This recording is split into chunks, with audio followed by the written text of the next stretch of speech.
So, as Melanie said, I'm not Arantxa, she wasn't able to be here, and Maria again.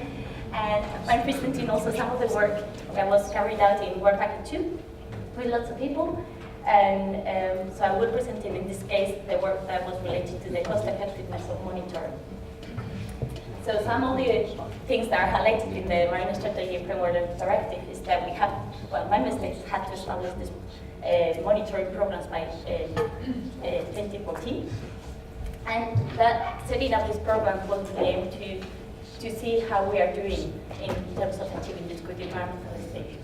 At the time of the start of the project, few projects have tackled this cost effectiveness. So within Work Packet 2, we tried to see what were the implications, the socioeconomic implications of maintaining or changing the monitoring programs that we have at the moment. And for that, we performed a cost effectiveness analysis, trying to see the different suites of monitoring and assessment systems. So, in a cost effectiveness analysis, there are several frameworks, but in this framework that we used, the first step was to define the different dimensions that we want to explore. So we wanted to explore the ecological dimension, the socioeconomic dimension. And then we have to go next step to identify the indicators that define those dimensions. So for example, the economic dimension, what are the costs that are involved in the monitoring? And then we have to define, to transform all this information, because they come from different dimensions, into a scale that is comparable. So we have to transform all the data, and then we have to make decisions on our thresholds, what is good, cost effective, and what is not. We also need these reference conditions for us to be able to say if it's effective or not. With that information, we move from having an ecological effectiveness index in which we only consider the ecological dimension to the cost effectiveness index in which we are taking into account the socioeconomic dimension. So we put all this into this blender, and then, so as you can see, we are not saying, okay, this is cheap, we don't work great, because it's cheap, and we're not saying, we are covering all the MSFD descriptors, we are doing great.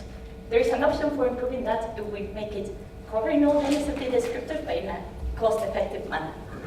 So this cost-effectiveness index is all about a function where you have the outputs that you get in terms of what you are covering minus the cost in which you are incurring.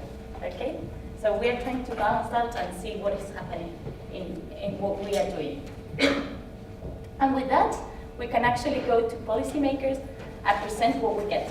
How good we are, can we get, what decisions can we make on this basis? Because at the end of the day, policymakers need to make a decision on what they do with the monitoring that we are doing. So that's what we try to do with this cost effectiveness analysis. Some of the examples of policy outcomes that we can get is, for example, we may want to reduce our monitoring because we have a great coverage and we are spending a lot of money and maybe we don't need such a big coverage. Maybe we want to say, well, it doesn't matter the cost, we really want to cover all the MSFD descriptors regardless of the cost because it's so important.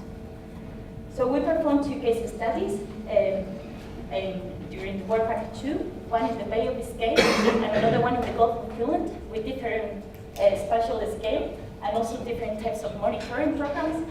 And so information on the Bay of Biscay was stemming from different, several monitoring programs, whereas in Finland it's only from the National Monitoring Program. The objective in the Bay of Biscay was trying to see how cost effective we are being when we are, in terms of how good we are covering the MSFD descriptors, okay? And the data came from several years and also from several programs. So from moving from the ecological effectiveness index to the cost effectiveness index, this is the output that we got. And just to align, 0 being very low cost effective and 100 being higher cost effective. So in descriptor 1, as you can see, we were less cost effective than covering descriptor 5, which is electrification.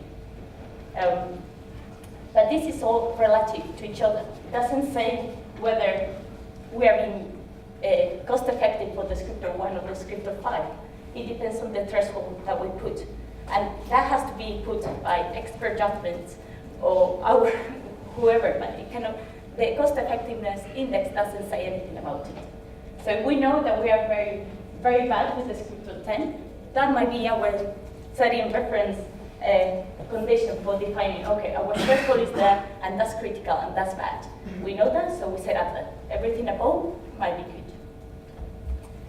For the Gulf of Finland, we did exactly the same, but in this case, rather than assessing in terms of the cost of the MSFD descriptors, we focus on the different monitoring programs. How good, how cost effective we are being with the different monitoring programs. Okay, and in this case, we only have 1 year data for the national monitoring. So we can see that for the alien species, it seems that we are doing pretty bad if we compare to the open sea subwater habitats, which we are covering. We are being more cost effective. So it's just two different approaches on how you can implement this approach that was previously used for fisheries, and in this case, we are using it for assessing the MSFD coverage, all the different monitoring programs. So this helps us to identify where there are gaps and what things we can be improved. Furthermore, this can help, as I said, to decision makers, if we analyze this carefully, to make this balance of shall we invest more money or shall we cover more? Is it really worth to invest more? Because what are we going to get out of this?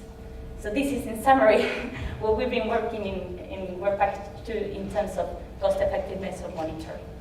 So thank you very much.